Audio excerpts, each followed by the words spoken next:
Hello and welcome to Book Circle. I'm Earl Wajenberg. Here we sometimes interview local authors and sometimes have reading aloud. Tonight we're going to continue our reading of The Land of Oz, the sequel to The Wizard of Oz. His Majesty the Scarecrow.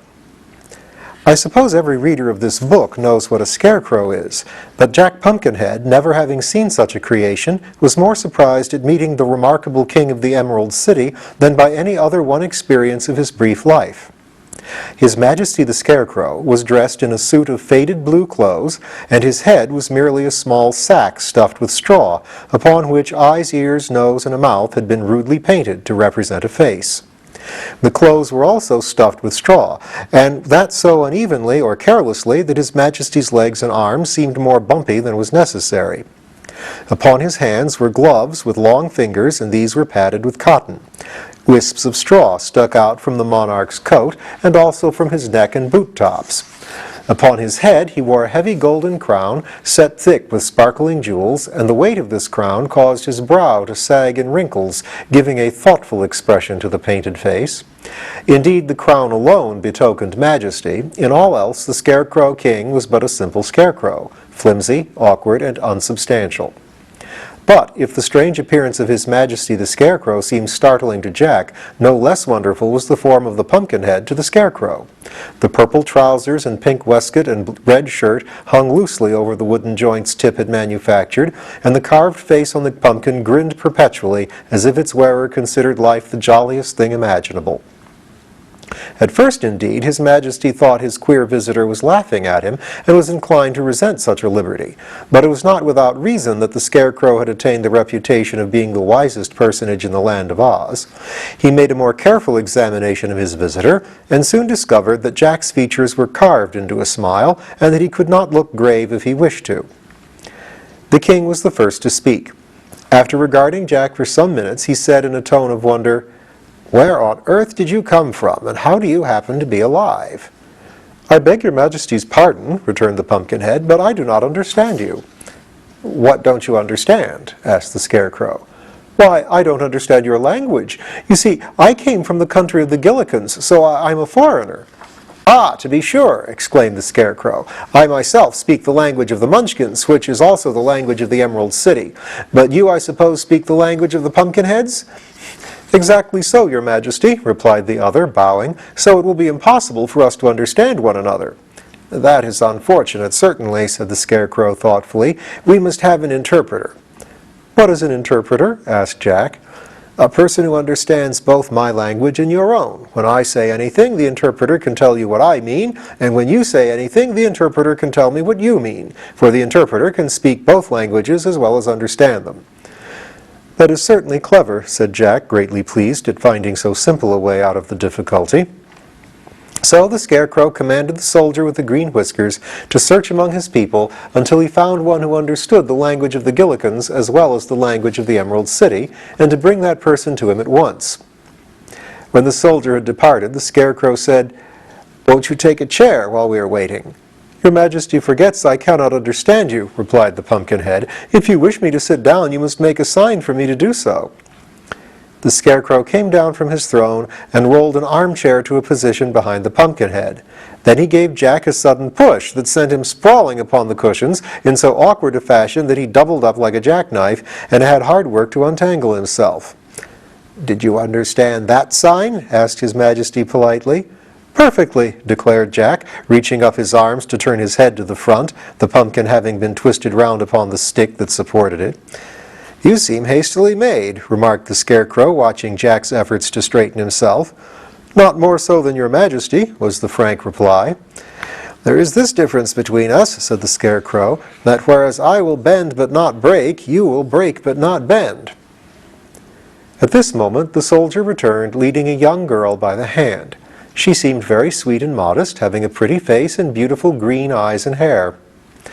A dainty green silk skirt reached to her knees, showing silk stockings embroidered with pea pods, and green satin slippers with bunches of lettuce for decoration instead of bows or buckles. Upon her silken waist clover leaves were embroidered, and she wore a jaunty little jacket trimmed with sparkling emeralds of uniform size. "Why, it's little Jellia Jam!" exclaimed the Scarecrow as the green maid bowed her pretty head before him. "Do you understand the language of the Gillikins, my dear?" "Yes, your Majesty," she answered, "for I was born in the North Country." "Then you shall be our interpreter," said the Scarecrow, "and explain to this Pumpkinhead all that I say, and also explain to me all that he says. Is this arrangement satisfactory?" he asked, turning to his guest. "Very satisfactory indeed," was the reply. "Then ask him to begin with," resumed the Scarecrow, returning to Jellia, "what brought him to the Emerald City." But instead of this, the girl, who had been staring at Jack, said to him, "You are certainly a wonderful creature. Who made you?" "A boy named Tip," answered Jack. "What does he say?" inquired the Scarecrow. "My ears must have deceived me. What did he say?" "He says that your Majesty's brains seem to have come loose," replied the girl demurely. The Scarecrow moved uneasily upon his throne and felt of his head with his left hand. "What a fine thing it is to understand two different languages," he said with a perplexed sigh. "Ask him, my dear, if he has any objection to being put in jail for insulting the ruler of the Emerald City." "I didn't insult you," protested Jack indignantly. "Tut, tut," cautioned the Scarecrow. "Wait until Jellia translates my speech. What have we got an interpreter for if you break out in this rash way?" "All right, I'll wait," replied the Pumpkinhead in a surly tone, although his face smiled as genially as ever. "Translate the speech, young woman." "His Majesty inquires if you are hungry," asked Jellia. "Oh, not at all," answered Jack more pleasantly, "for it is impossible for me to eat." "It's the same way with me," remarked the Scarecrow. "What did he say, Jellia, my dear?" "He asked if you were aware that one of your eyes is painted larger than the other," said the girl mischievously. "Don't you believe her, your Majesty?" cried Jack. "Oh, I don't," answered the Scarecrow calmly. Then, casting a sharp look at the girl, he asked, "Are you quite certain you understand the languages of both the Gillikins and the Munchkins?" "Quite certain, your Majesty," said Jellia Jam, trying hard not to laugh in the face of royalty. "Then how is it that I seem to understand them myself?" inquired the Scarecrow. "Because they're one and the same," declared the girl, now laughing merrily. "Does not your Majesty know that in all the land of Oz but one language is spoken?" "Is it indeed so?" cried the Scarecrow, much relieved to hear this. "Then I might easily have been my own interpreter." "It was all my fault, your Majesty," said Jack, looking rather foolish. "I thought we must surely speak different languages since we come from different countries." "This should be a warning to you never to think," returned the Scarecrow severely, "for unless one can think wisely, it is better to remain a dummy, which you most certainly are." I surely am," agreed the Pumpkinhead. "It seems to me," continued the Scarecrow more mildly, "that your manufacturer spoiled some good pies to create an indifferent man." "I assure your Majesty that I did not ask to be created," answered Jack. "Ah, it was the same in my case," said the king pleasantly. "And so, as we differ from all ordinary people, let us become friends." "With all my heart," exclaimed Jack. "What, have you a heart?" asked the Scarecrow, surprised. "No, that was only imaginative. I might say a figure of speech," said the other. "Well, your most prominent figure seems to be a figure of wood, so I must beg you to restrain an imagination which, having no brains, you have no right to exercise," suggested the Scarecrow warningly. "To be sure," said Jack, without the least comprehension.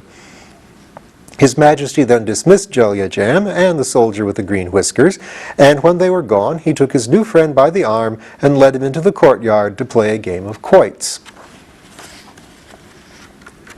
General Ginger's Army of Revolt.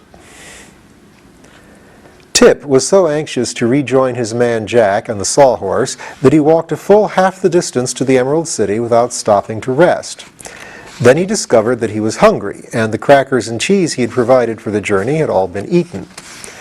While wondering what he should do in this emergency, he came upon a girl sitting by the roadside. She wore a costume that struck the boy as being remarkably brilliant, her silken waist being of emerald green and her skirt of 4 distinct colors, blue in front, yellow at the left side, red at the back, and purple at the right side. Fastening the waist in front were 4 buttons, the top one blue, the next yellow, the third red, and the last purple. The splendor of this dress was almost barbaric, so Tip was fully justified in staring at the gown for some moments before his eyes were attracted by the pretty face above it. Yes, the face was pretty enough, he decided, but it wore an expression of discontent coupled to a shade of defiance or audacity. While the boy stared, the girl looked upon him calmly. A lunch basket stood beside her, and she held a dainty sandwich in one hand and a hard-boiled egg in the other, eating with an evident appetite that aroused Tip's sympathy. He was just about to ask a share of the luncheon when the girl stood up and brushed the crumbs from her lap. "There," she said, "it is time for me to go. Carry that basket for me and help yourself to its contents if you are hungry." Tip seized the basket eagerly and began to eat, following for a time the strange girl without bothering to ask questions.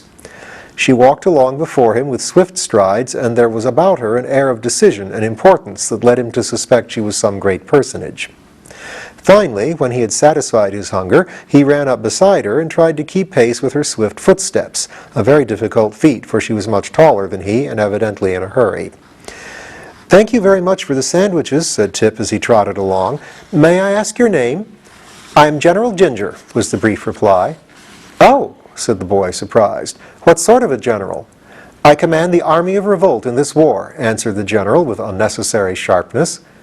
"Oh," he again exclaimed, "I didn't know there was a war." "You were not supposed to know it," she returned, "for we have kept it a secret, and considering that our army is composed entirely of girls," she added with some pride, "it is surely a remarkable thing that our revolt has not yet been discovered." "It is indeed," acknowledged Tip. "But where is your army?" "About a mile from here," said General Ginger. "The forces have assembled from all parts of the land of Oz at my express command. For this is the day we are to conquer His Majesty the Scarecrow and wrest from him the throne. The army of revolt only awaits my coming to march upon the Emerald City." "Well," declared Tip, drawing a long breath, "this is certainly a surprising thing. May I ask why you wish to conquer His Majesty the Scarecrow?" "Because the Emerald City has been ruled by men long enough, for one reason," said the girl. "Moreover, the city glitters with beautiful gems which might far better be used for rings, bracelets, and necklaces, and there is enough money in the king's treasury to buy every girl in our army a dozen new gowns. So we intend to conquer the city and run the government to suit ourselves." Ginger spoke these words with an eagerness and decision that proved she was in earnest. "But war is a terrible thing," said Tip thoughtfully. "This war will be pleasant," replied the girl cheerfully. "Many of you will be slain," continued the boy in an awed voice. "Oh no," said Ginger. "What man would oppose a girl or dare harm her? And there is not an ugly face in my entire army." Tip laughed. "Perhaps you are right," said he, "but the guardian of the gate is considered a faithful guardian, and the king's army will not let the city be conquered without a struggle." "The army is old and feeble," replied General Ginger scornfully. "His strength has all been used to grow whiskers, and his wife has such a temper she has already pulled more than half of them out by the roots. When the wonderful wizard reigned, the soldier with the green whiskers was a very good royal army, for people feared the wizard. But no one is afraid of the Scarecrow, so his royal army doesn't count for much in time of war." After this conversation, they proceeded some distance in silence, and before long reached a large clearing in the forest where fully 400 young women were assembled. These were laughing and talking together as gaily as if they had gathered for a picnic instead of a war of conquest. They were divided into 4 companies, and Tip noticed that all were dressed in costumes similar to that worn by General Ginger. The only real difference was that while those girls from the Munchkin country had the blue strip in front of their skirts, those from the country of the Quadlings had the red strip in front, and those from the country of the Winkies had the yellow strip in front, and the Gillikin girls wore the purple strip in front. All had green waists representing the Emerald City they intended to conquer, and the top button on each waist indicated by its color which country the wearer came from. The uniforms were jaunty and becoming, and quite effective when massed together. Tip thought this strange army bore no weapons whatever, but in this he was wrong, for each girl had stuck through the knot of her back hair 2 long, glittering knitting needles. General Ginger immediately mounted the stump of a tree and addressed her army. "Friends, fellow citizens and girls," she said, "we are about to begin our great revolt against the men of Oz. We march to conquer the Emerald City, to dethrone the Scarecrow King, to acquire thousands of gorgeous gems, to rifle the royal treasury, and to obtain power over our former oppressors." "Hurrah!" said those who had listened, but Tip thought most of the army was too much engaged in chattering to pay much attention to the words of the general. The command to march was now given, and the girls formed themselves into 4 bands or companies and set off with eager strides toward the Emerald City. The boy followed after them, carrying several baskets and wraps and packages which various members of the army of revolt had placed in his care. It was not long before they came to the green granite walls of the city and halted before the gateway. The guardian of the gate at once came out and looked at them curiously, as if a circus had come to town. He carried a bunch of keys swung round his neck by a golden chain. His hands were thrust carelessly into his pockets, and he seemed to have no idea at all that the city was threatened by rebels. Speaking pleasantly to the girls, he said, "Good morning, my dears. What can I do for you?" "Surrender instantly," answered General Ginger, standing before him and frowning as terribly as her pretty face would allow her to. "Surrender?" echoed the man, astounded. "Why, it's impossible. It's against the law. I never heard of such a thing in my life." "Still, you must surrender," exclaimed the general fiercely. "We are revolting." "You don't look it," said the guardian, gazing from one to another admiringly. "But we are," cried Ginger, stamping her foot impatiently, "and we mean to conquer the Emerald City." "Good gracious," returned the surprised guardian of the gates. "What a nonsensical idea! Go home to your mothers, my good girls, and milk the cows and bake the bread. Don't you know it's a dangerous thing to conquer a city?" "We are not afraid," responded the general, and she looked so determined that it made the guardian uneasy. So he rang the bell for the soldier with the green whiskers, and the next minute was sorry he had done so. For immediately he was surrounded by a crowd of girls who drew the knitting needles from their hair and began jabbing them at the guardian, with the sharp points dangerously near his fat cheeks and blinking eyes. The poor man howled loudly for mercy and made no resistance when Ginger drew the bunch of keys from around his neck. Followed by her army, the general now rushed to the gateway, where she was confronted by the Royal Army of Oz, which is the other name for the soldier with the green whiskers. "Halt!" he cried, and pointed his long gun full in the face of the leader. Some of the girls screamed and ran back, but General Ginger bravely stood her ground and said reproachfully, "What? How now? Would you shoot a poor defenseless girl?" "No," replied the soldier, "for my gun isn't loaded." "Not loaded?" "No, for fear of accidents, and I've forgotten where I hid the powder and shot to load it with, but if you'll wait a short time I'll try to hunt them up." "Don't trouble yourself," said Ginger cheerfully. Then she returned to her army and cried, "Girls, the gun isn't loaded!" "Hooray!" shrieked the rebels, delighted at this good news, and they proceeded to rush upon the soldier with the green whiskers in such a crowd that it was a wonder they didn't stick the knitting needles into one another. But the Royal Army of Oz was too much afraid of women to meet the onslaught. He simply turned about and ran with all his might through the gate and toward the royal palace, while General Ginger and her mob flocked into the unprotected city. In this way was the Emerald City captured without a drop of blood being spilled. The army of revolt had become an army of conquerors. The Scarecrow plans an escape. Tip slipped away from the girls and followed swiftly after the soldier with the green whiskers. The invading army entered the city more slowly, for they stopped to dig emeralds out of the walls and paving stones with the points of their knitting needles. So the soldier and the boy reached the palace before the news had spread that the city was conquered. The Scarecrow and Jack Pumpkinhead were still playing at quoits in the courtyard when the game was interrupted by the abrupt entrance of the Royal Army of Oz, who came flying in without his hat or gun, his clothes in sad disarray, and his long beard floating a yard behind him as he ran. "Tally one for me," said the Scarecrow calmly. "What's wrong, my man?" he added, addressing the soldier. "Oh, your Majesty, the city is conquered!" gasped the Royal Army, who was all out of breath. "This is quite sudden," said the Scarecrow, "but please go and bar all the doors and windows of the palace while I show this Pumpkinhead how to throw a quoit."